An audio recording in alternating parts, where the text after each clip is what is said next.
Berarti waktu berhenti mobil, Bapak juga tidak bilang sama penumpang kalau akan dijamu. Cerita Ika istri M. Satir sopir bus Borlindo, rela ke pasar saat malam takbiran demi jamu 30 penumpang.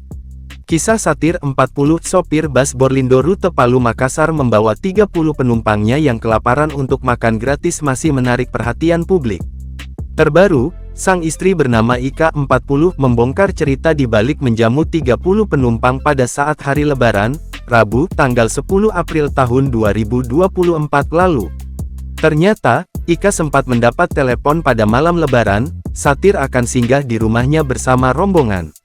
Ika kemudian bergegas ke Pasar Wonomulyo pada malam Lebaran saat suaminya memberi kabar akan singgah. Membeli sejumlah kebutuhan makanan, menambah jumlah makanan untuk hari Lebaran. Menantu dan 4 orang anaknya ikut membantu menyiapkan hidangan di ruang tamu.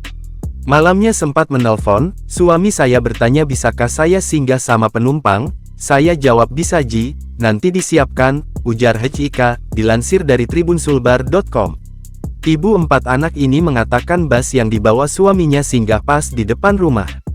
Para penumpang tidak tahu jika mereka akan dijamu makanan, penumpang turun dari mobil untuk pinjam kamar mandi. Ika dan suaminya pun lalu mengajak para penumpang untuk naik ke atas rumah di ruang tamu. Penumpang kaget ada hidangan, dia tidak menyangka disiapkan makanan, ada beberapa perempuan, jumlahnya itu ada 30 orang, bersyukur sekali kalau banyak yang simpati, lanjutnya. Ika dan mertuanya mengaku gembira telah menjamu para penumpang itu, dia tidak menyangka akan viral di sosial media. Penumpang sempat merekam video saat ia dijamu, lalu viral usai diposting lantaran banyak mendapat respon apresiasi dari netizen. Saya tidak menyangka jika akan viral, rasanya bahagia saat kedatangan tamu rombongan, terang istri Satir, Ika kepada wartawan.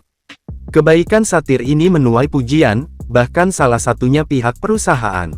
Keluarganya pun tak luput dari sorotan publik hingga pihak PT Borlindo Mandiri Jaya yang turut memberikan apresiasi.